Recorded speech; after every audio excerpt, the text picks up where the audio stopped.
Hello, everyone, and welcome to this Triangles Meditation Group webinar.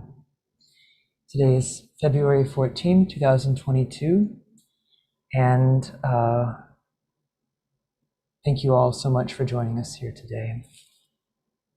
Before we begin, let us take a moment to link together and sound the noontime recollection.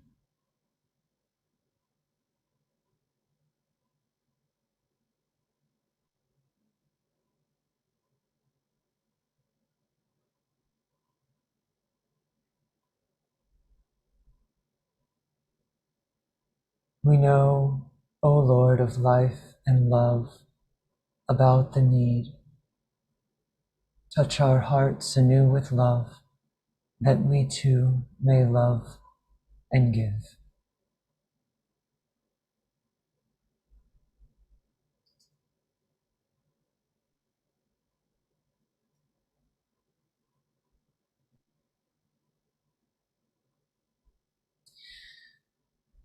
So we meet here today for another Triangles Meditation Group webinar.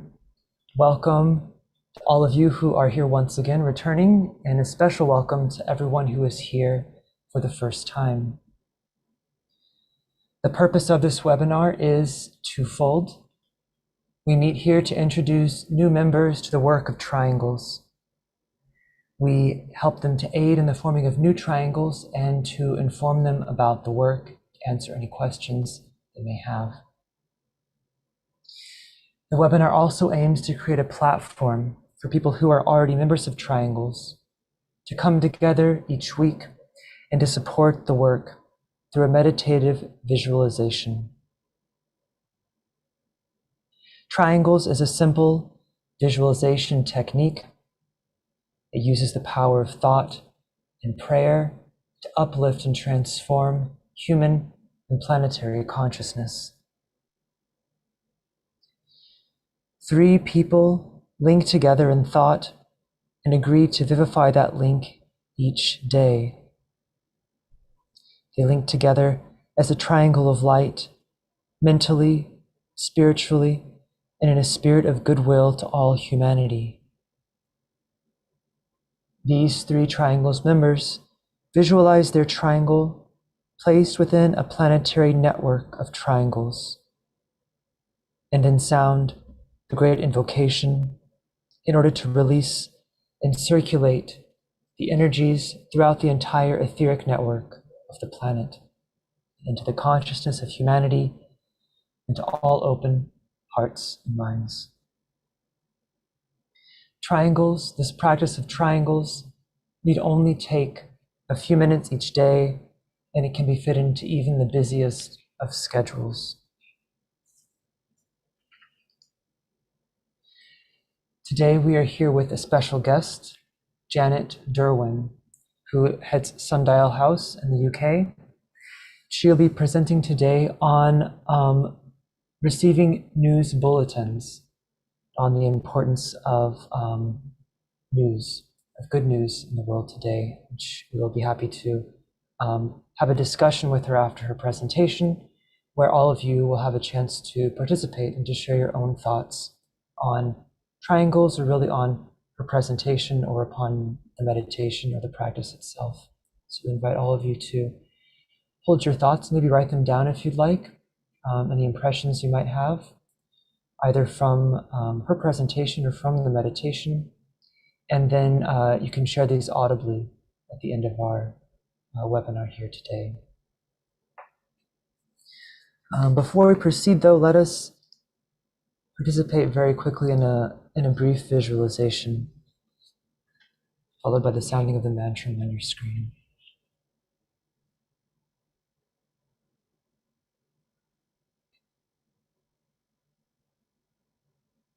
We visualize the planet as a sphere of lighted energy.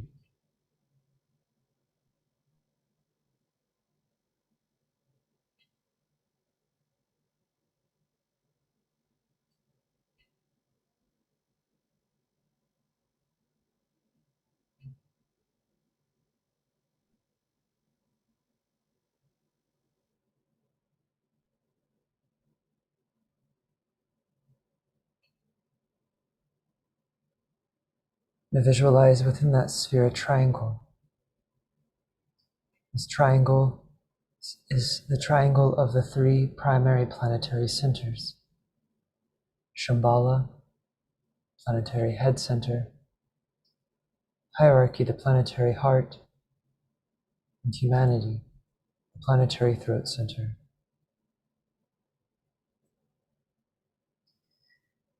Visualize the circulation of energies flowing in all directions around the triangle from point to point, merging and blending the 3 points and filling the triangle with light.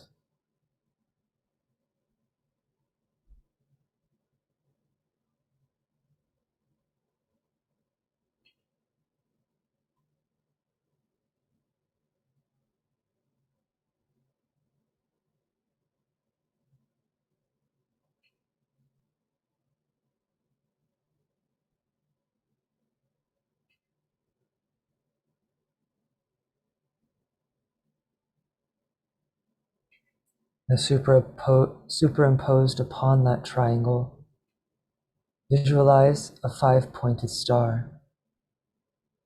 This is the star of the world teacher, linking east and west, past and present, radiating the energy of love wisdom.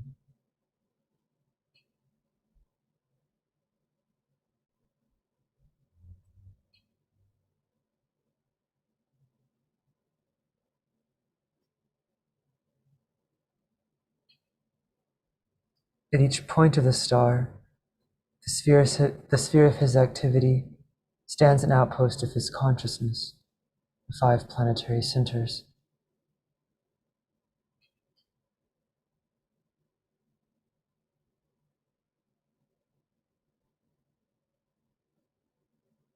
Visualize the energies radiating forth from the center of the triangle, out through the 5 points of the planetary star.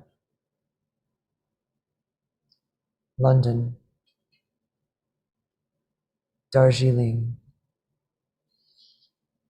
New York, Geneva, Tokyo. Visualize these outpouring energies enlivening small groups gathering everywhere, aiding them to focus and direct the energies into the consciousness of all humanity, solving its problems, creating right human relations, and restoring peace on earth.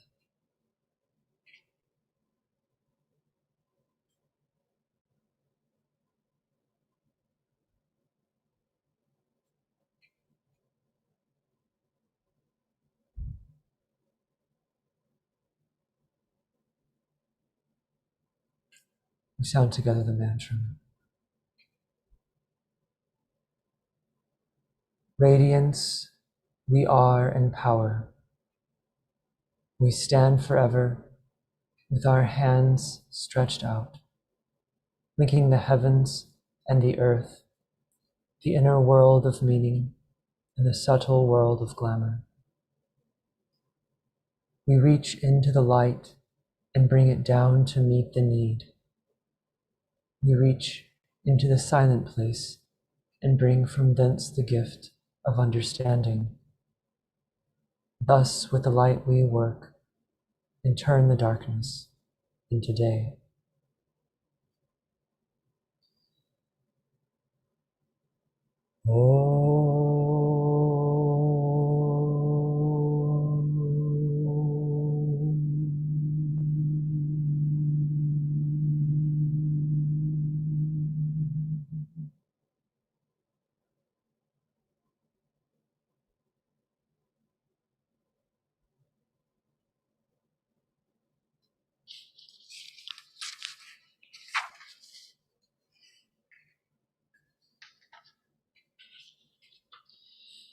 We frequently speak about triangles as a planetary service, but what exactly does it mean to serve in this way? Nearly all spiritual paths advocate service work of one sort or another as an essential part of their spiritual practices. For some, it is work with the poor or the homeless, volunteer work, or dedicating their professional lives to human betterment.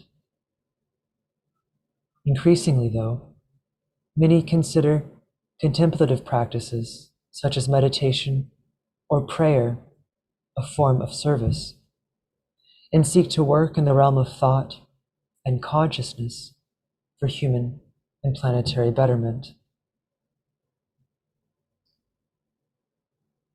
Subjective service, such as the sort undertaken in the Triangle's work, can be described using the symbolism of the cross. That which one receives in vertical alignment, that is higher contact with the soul and the greater group of souls, must be interpreted and distributed horizontally and shared with one's fellow men. The aspiring server seeks to take their place at the center of this cross, and from there to never move. They stand as a bridge between the world of spiritual reality and the worlds of human living.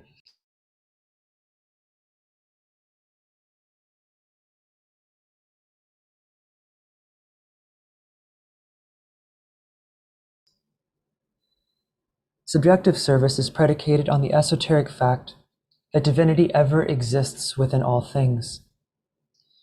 It is indivisible in its essence, yet manifests itself in time and space as a hierarchy of graded lives.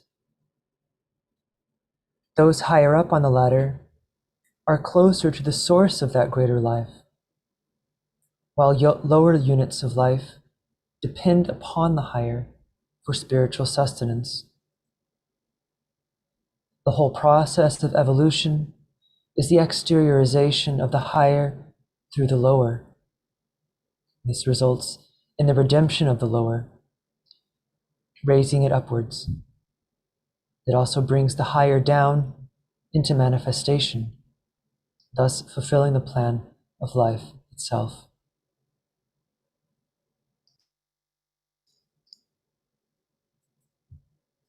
Subjective service is a way of cooperating with this plan, of aiding the divine circulatory flow, the exchange of energy between God and his manifested world.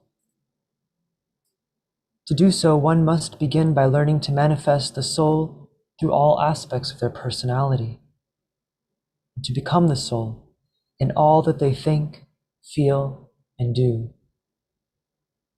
For the soul is the mediating principle between spirit and matter, is the principle of relationship itself, and its nature is love.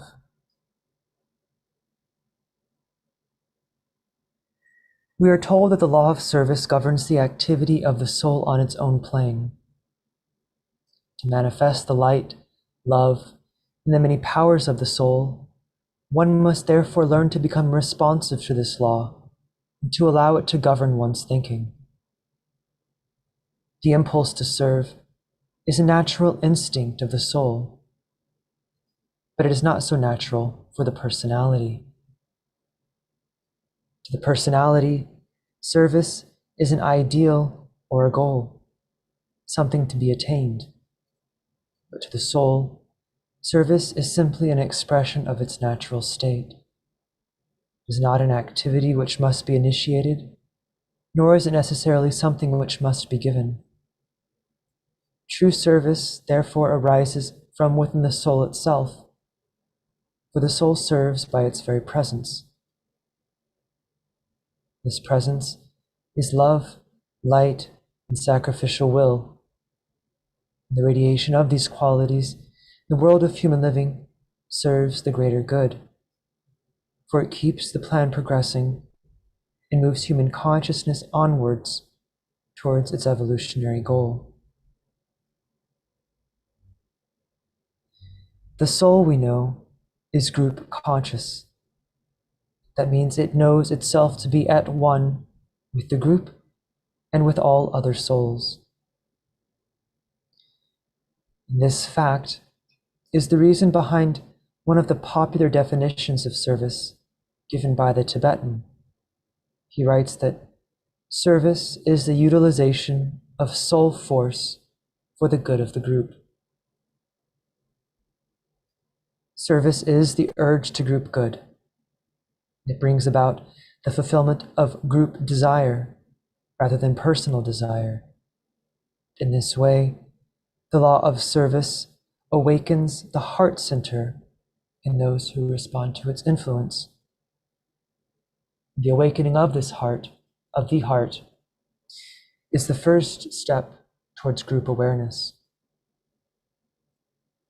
When the awakening of the heart includes also the mind, then it brings about a fusion and at one-ment between soul and personality. This soul-personality fusion brings eventually an unimpeded channel for spiritual energies to pour into human consciousness. This naturally drives the incarnating soul into some line of work in the world. This work can span the whole diversity of human enterprise, but in every case, the server is challenged to work in the realm of thought, governed always by truth, with an intelligent grasp of the problems humanity faces, with a love of humanity, with a growing recognition of the plan which must work out. And all of this is only possible because the server can stand with one foot in both the spiritual and the mundane worlds. They're able to stand fixed at the center of the cross. To close, I'd like to share a brief poem, or perhaps it's just a statement by Rabindranath Tagore. He writes, "I slept and dreamt that life was a joy. I awoke and saw that life was service. I acted, and behold, service was a joy."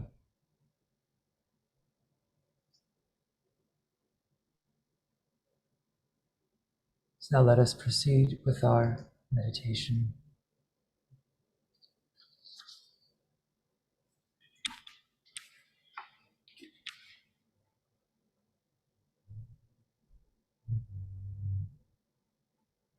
Let's focus ourselves as a group upon the mental plane, linking in thought and as a soul, as a point of love and light with all those people throughout the world who are working with this Triangles meditation group.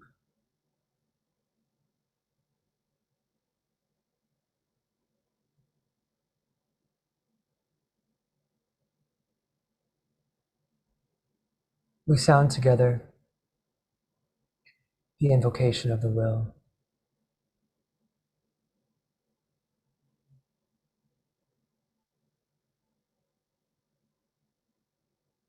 In the center of the will of God I stand. Naught shall deflect my will from His. I implement that will by love. I turn towards the field of service. I, the triangle divine, work out that will within the square and serve my fellow men.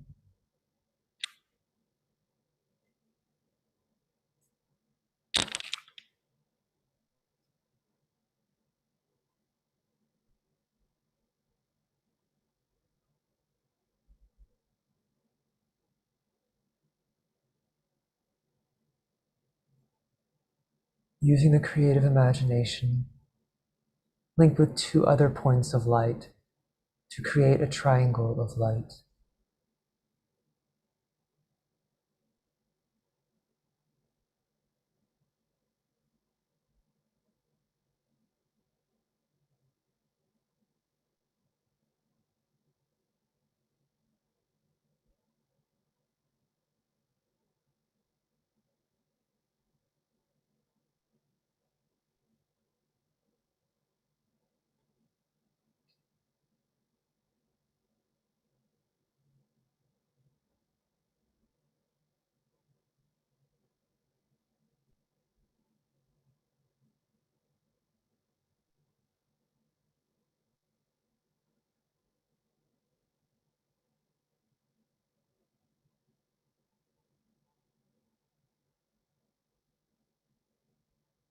Visualize the triangle in which you are working as an essential part of the radiant, worldwide triangles network.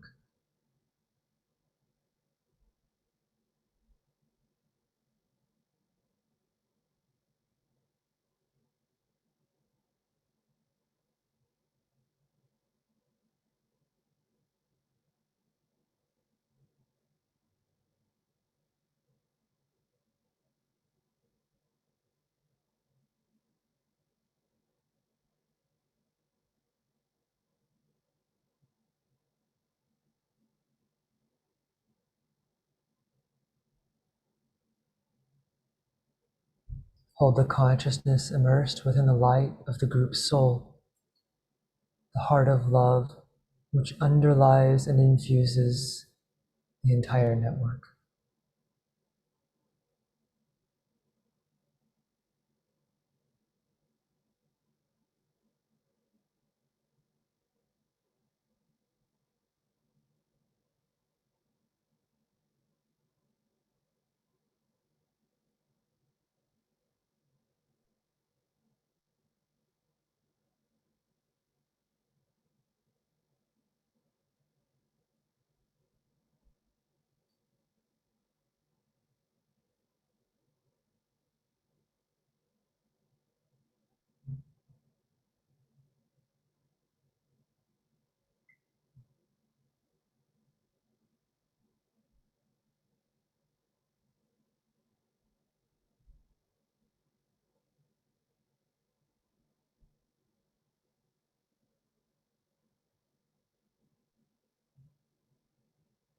Now lift your consciousness to the world teacher, who stands as the heart of love at the center of the spiritual hierarchy, and also at the heart of each triangle.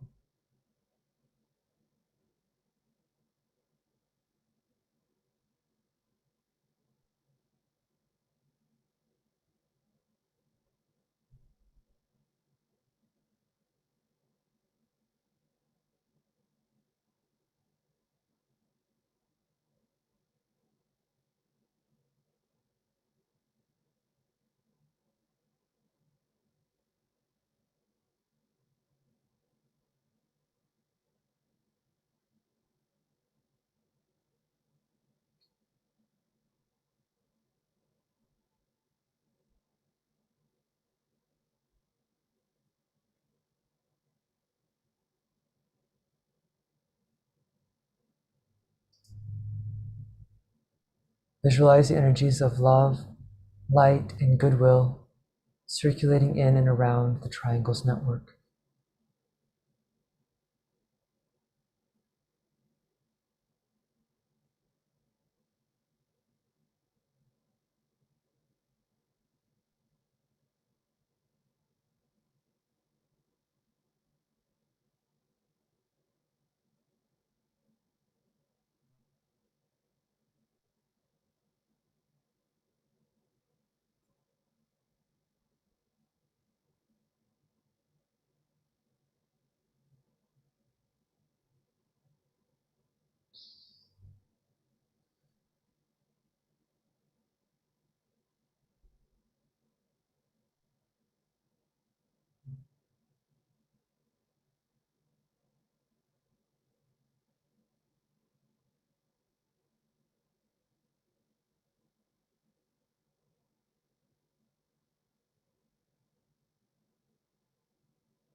Visualize these energies unifying and eliminating all divisions within humanity, healing and transforming human consciousness, establishing right human relationships.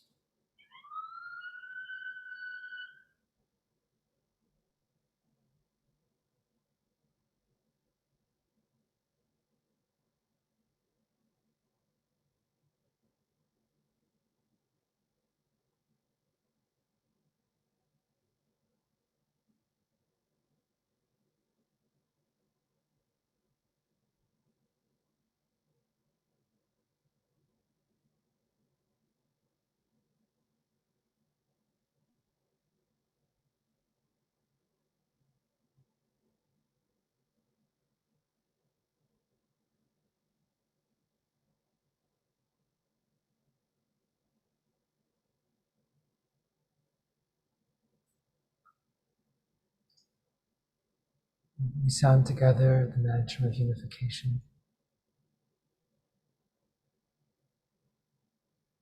The sons of all are one, and I am one with them. I seek to love, not hate. I seek to serve and not exact due service. I seek to heal, not hurt.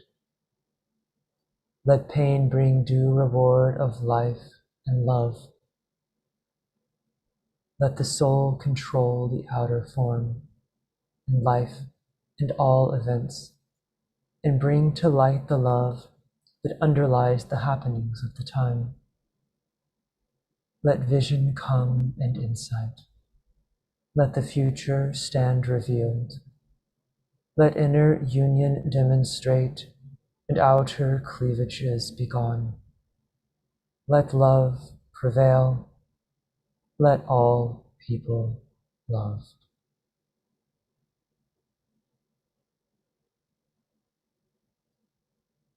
Visualize the whole planet alight with triangles, and see new triangles being formed everywhere.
Sound the great invocation. As you repeat each stanza, visualize the triangles network acting as a link between the world of spiritual realities and humanity.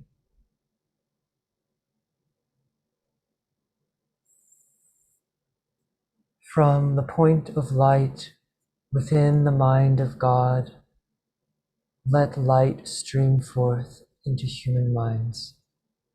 Let light descend on earth. From the point of love within the heart of God, let love stream forth into human hearts. May the coming one return to earth. From the center, where the will of God is known, let purpose guide all little human wills, the purpose which the masters know and serve. From the center which we call the human race, let the plan of love and light work out, and may it seal the door where evil dwells. Let light and love and power restore the plan on earth.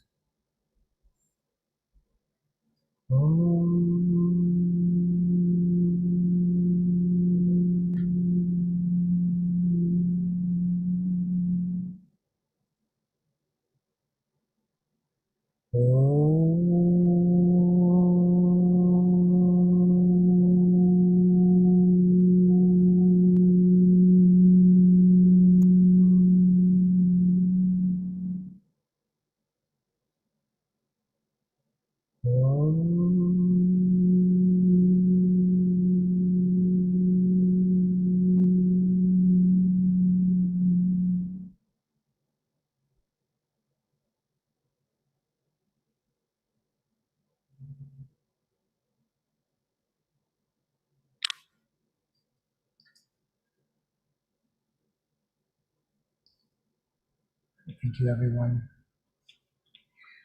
So I'd like to invite Janet Derwent now to Go ahead and unmute yourself. Hi, Janet, are you there? I am here, thank you. Yes. Great. Okay. Well, thank you very much, Michael, and thanks for this opportunity to share some thoughts and considerations with you all today about receiving news bulletins as an act of service. The Tibetan teacher and master Dwal Kul tells us the fact that we see the world picture as one of outstanding chaos, of striving ideologies and warring forces, of the persecution of minorities, of world anxiety and terror, does not really mean that we are seeing the picture as it really is. We are seeing what is superficial, temporal, ephemeral, and concerned with the form aspect. A closer study of the forces which are producing the outer turmoil may serve to clarify our vision and restore confidence in God's plan and its divine love and loveliness. This quote is taken from The Destiny of the Nations. However, in order to see beyond the form, we need to cultivate the art of disidentification, discrimination, and an ability to stand steady in spiritual being. The worldwide movement of creative meditation, of which Triangles is a part, is dedicated to laying the foundations of the new civilization through prayer, meditation, and service.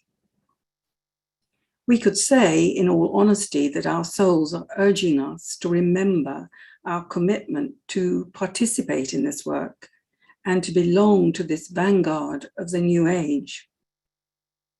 This is an act of service that recognizes and supports in thought the activities of individuals and groups around the world working together as builders of the new civilization. If we believe that energy follows thought, then our positive thoughts aid them and their efforts, and we become active members of this planetary team event. So we are, just by noticing and subsequently building positive forms of thought, nurturing the seeds of the emerging new civilization, seen amongst the current chaotic affairs of the everyday. We are silent, active observers who, in our mind's eye, are searching for those specks of golden new consciousness that herald a new way of being. And we cannot do this by avoidance and withdrawing from taking in a daily dose of current affairs. Many of us know of others who are so overwhelmed with the negativity and confusion and conflict that surrounds us locally and globally that they have chosen to withdraw and isolate themselves from all news streams. Nevertheless, we are each energetically immersed in these currents of consciousness, whether we realize it or not. Therefore, external solitude does not isolate us wholly from direct physical influences, because our subtle vehicles are merged within an ocean of etheric, astral, and mental forces. So we are unavoidably affected by all the emotional and mental tides that sweep through humanity, and by the many cross currents set in motion by powerful groups and individuals. And we are exposed to this daily, whether we choose to be or not. And so we are never isolated from the rest of humanity. So it is worth considering our modern life as a wonderful training ground. It enables us to control our physical endurance and develop skills in action. And above all, to work with spiritual detachment, because everything is relationship, and relationship is everything. So how do we capitalize on this opportunity of a spiritual workout when we take in our daily dose of current affairs? At first, we need to cultivate and adopt an editorial approach in order to deal with the rapid bombardment of different news items crowding the mind with an array of ideas and images of very different kinds. This assorted stimulation can often lead to all sorts of opposing emotions and a scattering of mental clarity and balance. This gives rise to a blunting and weakening of the innate psyche and its alignment with the soul, thereby reducing an individual's capacity to empathize with living up loving understanding. Many new insights are factored out and overlooked as a result of this casual approach. So what then is the remedy? Instead of being passive receptors, we're advised to adopt the stance of the observer, the silent, non-judgmental watcher. An ability to access the innate wisdom resource of the higher self, the soul, in this way enables us to perceive beyond the superficial. Consciously standing in spiritual being, we are able to manage the emotional responses stimulated by many and varied news items. The stance of the observer gives rise to an ability to become detached, discriminative, tolerant, aware, and responsive to the environment. With this sensitivity, it is possible to notice and register soul-inspired work being undertaken by ordinary people doing extraordinary service on behalf of others and the planet. Krishnamurti was given these verses, the verses that follow, by his teacher in the early part of his training, and they shed light onto this inner attitude of constant watchfulness. Waiting the word of the master, watching the hidden light, listening to catch his orders in the very midst of the fight, seeing his slightest signal across the heads of the throng, hearing his faintest whisper above earth's loudest song. We can strive to adopt this stance as we listen, watch, or read about the news. We realize and know how great human suffering is in these times. We also feel the call of the divine in the depths of our being, which is constantly urging us to do better, to lighten the load of human misery and suffering. In short, we can aspire to receive news bulletins with the eye of the spirit and with an open heart. Over the last few years, I have been watching and listening to a variety of news sources, and I have gathered together 4 short excerpts to share with you now.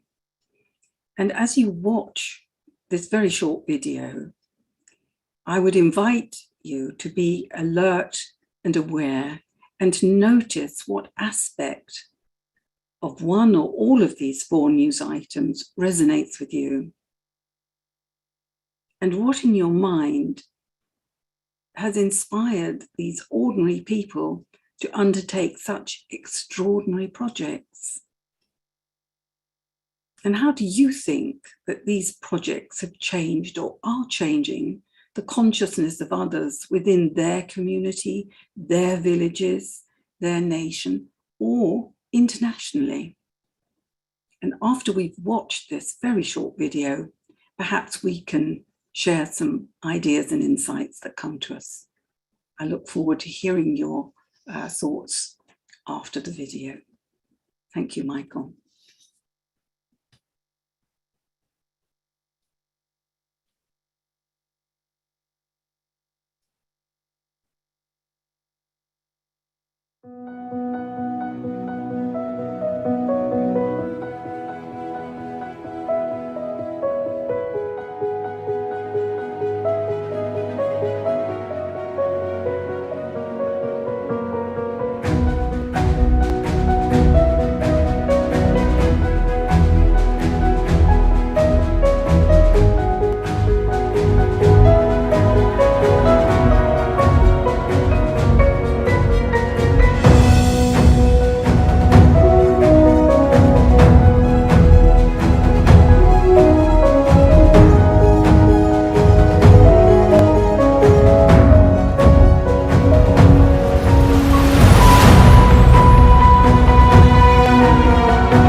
it is better because it makes you feel like you're doing something because you're actually paying for the food.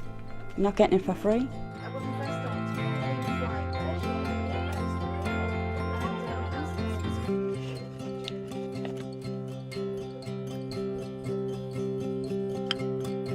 We've had families that have come in and said to us they've got money left in their pocket at the end of the week.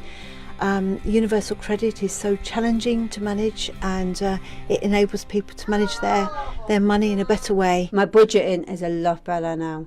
Instead of having no savings at all, I can make a bit with saving.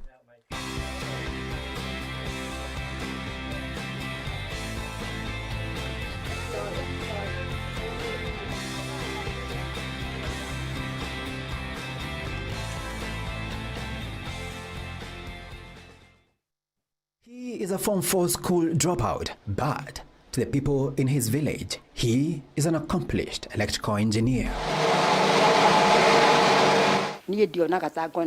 I never thought I could have electricity in my own house. I always thought it's a Nairobi thing. Every day when the sun goes down and the entire Gikoya market in Mathioya is enveloped in darkness, 26-year-old John Magiro switches on his power and there's light in the street. Magiro's dream of lighting up his village after years of darkness began with a bicycle dynamo. This project ilianzia back in 2013 yenye imekuwa sasa, but I started when I was in primary school. Yenye naanzia waliona kama ni mchezo kidogo kidogo ya mtoto mdogo. Enchanted by the workings of a dynamo to produce light, he took his ideas to the fast-flowing waters of River Gondo in the heart of Murang'a County. With the turbine, sasa ikaanzia kuwaka. Magiro says the self-improvised power plant supplies sustainable and stable power to all the 250 households that are currently connected.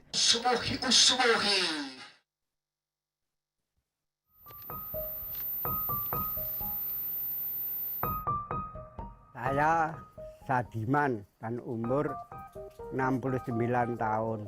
Dan usaha saya menggarap lahan hutan, ingin menghijaukan hutan bisa lebat, dan saya tanami beringin, bulu ipe, dan banyak bermanfaat untuk masyarakat sini.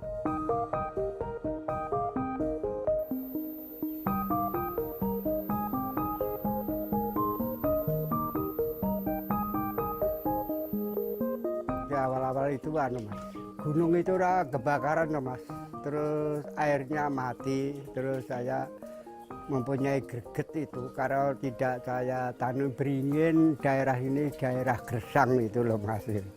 Kenapa beringin? Kalau beringin itu Mas, banyak mengandung air. Beringin ipek bulu itu banyak mengandung air itu loh. Yang pertama kali kemarin itu tinggal 2 itu, kemarin itu tinggal 2.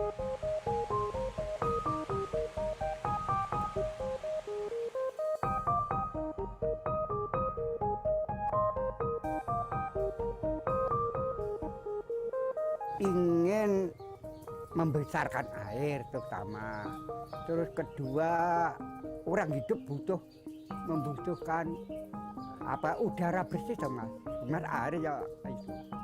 Terus membutuhkan orang hidup membutuhkan udara bersih untuk paru-paru dunia. Dan ketiganya untuk teranggulangan bencana alam. Itu akarnya sangat panjang itu.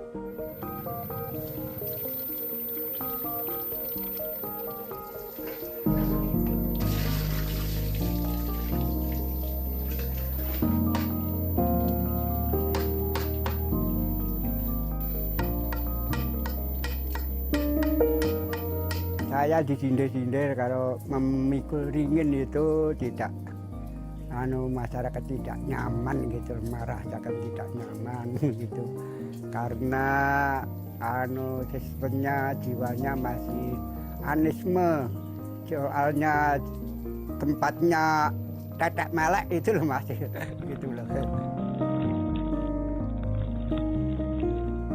Dianggap orang gila, ini punya kambing ditukerin bibit ringin, itu kan dianggap masyarakat orang gila. Tapi hasilnya sekarang mendapatkan air buat mencukupi berapa desa.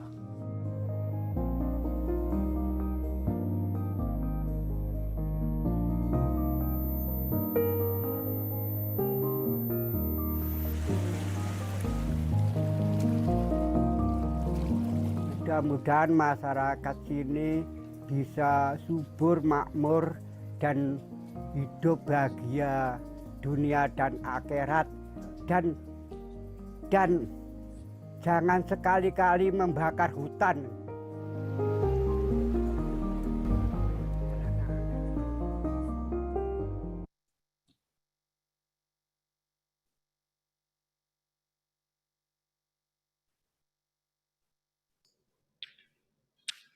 Thank you, Janet. That was a wonderful video. So we have about, I think, 15, well, I guess more about like 10 to 12 minutes left in the webinar today. So we'd like to invite anybody who is on the webinar, if you'd like to share any thoughts you had about Janet's presentation, about the videos, about service, about the triangles work, please go ahead and you can raise your hand and I will unmute you and you can share audibly. If you'd like, you can also type in the chat box as well. We're probably going to focus more today on those who can share audibly and let people read the chat on their own if they'd like to do that. There is one thought that somebody sent in advance, and we have in the past encouraged people to do this. Send in your thoughts on the theme. So if anybody would like to do that, you can always email us at triangles.newyork@lucistrust.org. We'll try to read them whenever we can. And so Janet, just before we get started with our discussion, I'd like to read this comment by Gil or Jill, I'm not sure how to pronounce the name. They say, as light bearers, we need to keep up to date with world events. It will enable us to see how the divine plan is gradually taking place on earth. It will invite us to see beyond the obvious decisions that might be made to ascertain the truth. These observations should be carried out without involvement of the emotional nature to let us see how beneficial energies are combating those of evil. Our work is a vital part of this. Yes. Thank you, Julia. Yes, I agree with Jill. I believe it is part of our work to receive the news in a state of calm, connected balance, if you like. We're connected with our higher selves, with the cross that you spoke of, Michael, in your piece earlier this evening.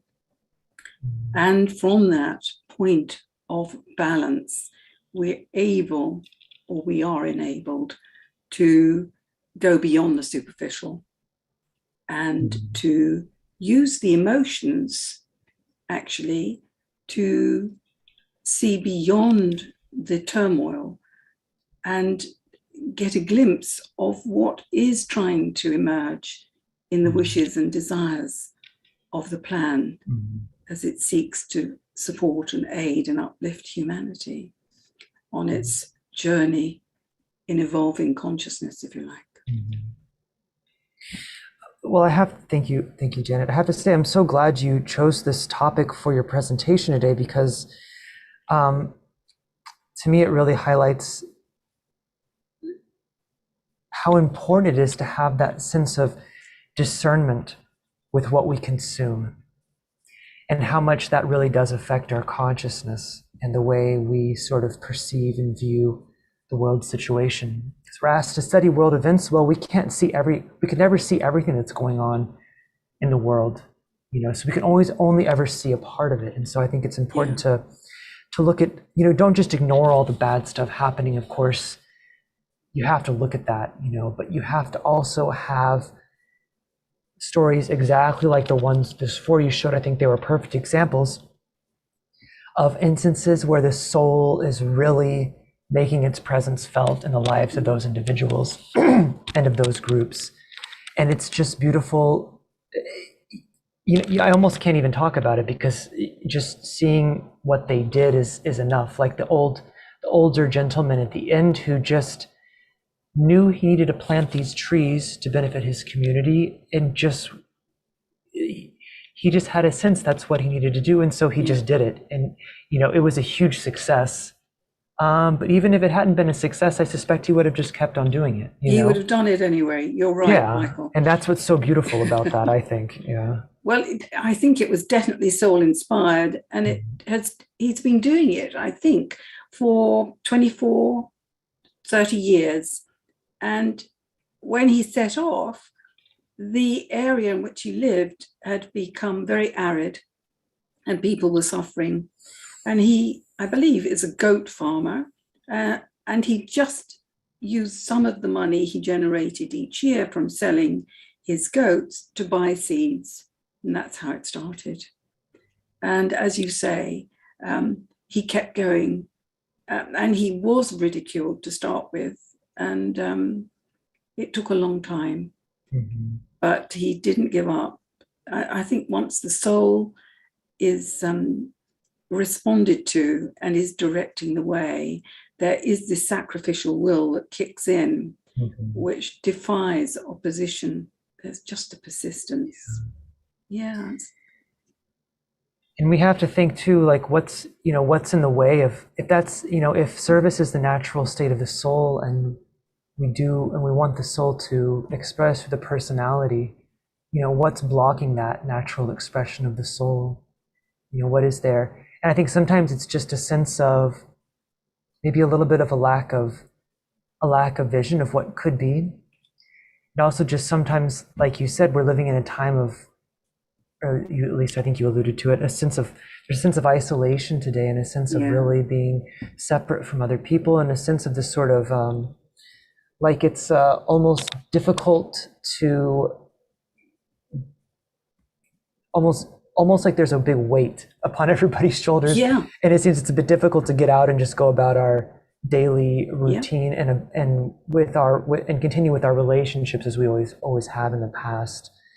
And so I think when we do stuff like consume these sorts of news articles, like the ones you've shared with us, I mean, at least for me, my impression is it brought me so much hope and motivation to just, it's almost like there was some sort of barrier I didn't realize was there. And now it's like, oh yes, like that's the way, of course, just, follow that path, not somebody else's path, of course, but whatever that path is for you. I think you're right, Michael. I think people do get very overwhelmed with the negativity that is presented to us daily in a variety of ways. And I think people get to the point where they think, well, I'm only one person. What difference can I make? And so that almost stops them as well. Mm-hmm. And I think Mother Teresa had this raindrop theory, didn't she? Where she reckoned that if we all thought of ourselves as a raindrop, then if we act together, we can produce a flood. And I think DK talks about it as an informed public opinion. So I think once we start to wake up to the soul, we start to become more and more group aware, and we are able to break through the confines of the personality thinking, well, there's only just me. What difference can I make? And we start to act as a team, I think. Mm-hmm. Mm.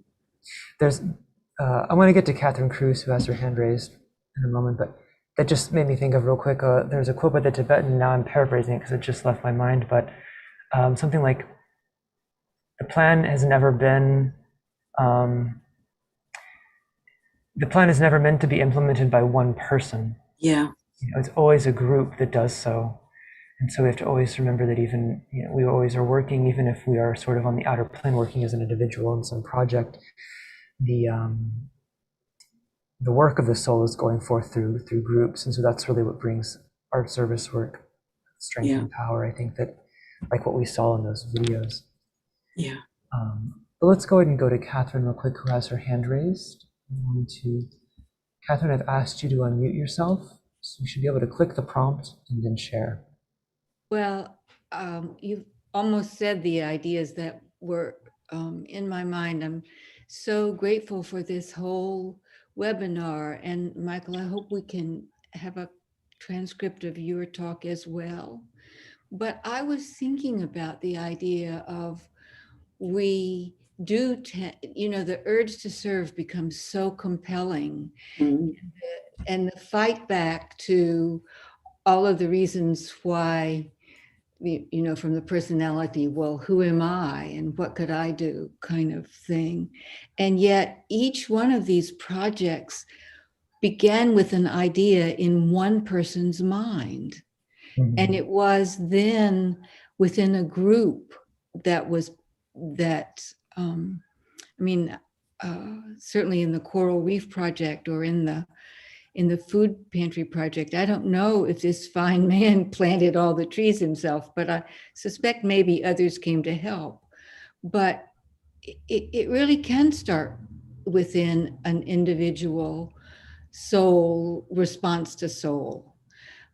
And I think that's just vital for us to remember when we get overwhelmed by our who am I thoughts. Yeah. Thank you. Thank you, Catherine. Thank you, Catherine. Someone else requested the transcript of my talk, and the issue is I actually left it open on a different computer here at our office, so it can't be shared. But if you stay around after the webinar, I'll leave the meeting open, go close that document, and then share it to the chat. So if you would like a copy, just stick around, and it'll just take a few minutes, but I'll share it here.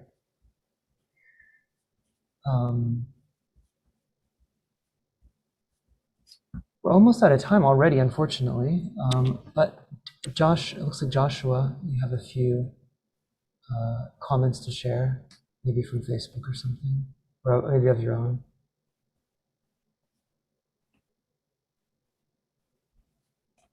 Joshua, we can't hear you. Can you hear me now? Yes. Yes. All right. So there's a few comments from the YouTube live stream. This is from Rich5816. He says, can you explain how the triangles work actually works? How can we prove that it has an effect? Good question. The triangles work, to answer the first part of your question. It's a form of subjective service, and by subjective we just mean it works with the self or with the soul, who knows itself to be at one with all souls.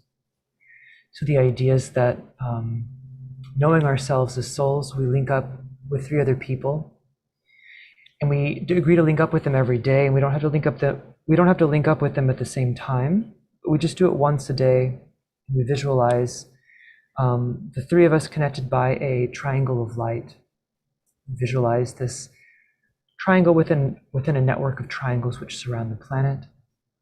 We sound a great invocation with this visualization and imagine the energy sort of circulating around the network and bringing the energy of the soul to all aspects of humanity and human consciousness.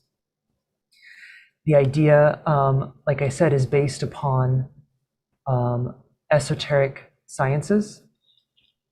If you're looking for some sort of objective proof, like maybe some sort of experiment somebody could conduct in a laboratory that proved that something was actually happening on the subtle worlds, there really is that's a gap that I think hasn't quite yet been bridged with the sort of more material sciences, having proven the veracity of those worlds. But there are many people who are convinced of their existence, many people, and pretty much all of the religious, spiritual, and esoteric traditions, modern and through antiquity, have similar systems of this inner world. And so a good look at comparative religion, I think, would be a step in the right direction to, I think, gaining more insight into what these are for you if you choose to do that. Thanks, Michael. He has a second question if you'd like it. I think that's probably all the time we have. Okay, sounds good. Go ahead and wrap it up. But thank you, Joshua. So Janet, before we close, are there any final statements you'd like to make, or anything you'd like to say in closing? Well, I would like to say thank you all for being part of this journey. It has been a group journey, and we have been sowing seeds together in this triangle network and into the whole thought climate. So we're a team. Thank you very much for the opportunity. Thank you. Thank you, Janet. I appreciate especially the note of hope that you've brought here today to all of us. So thank you. Thank you. Let's close now with a moment of silence to link up with the planetary network and to all the workers throughout the world.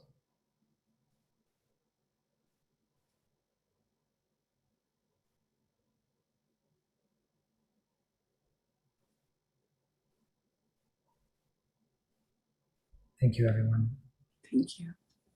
And if you'd like a transcript, I'll share it in the chat in just a few moments.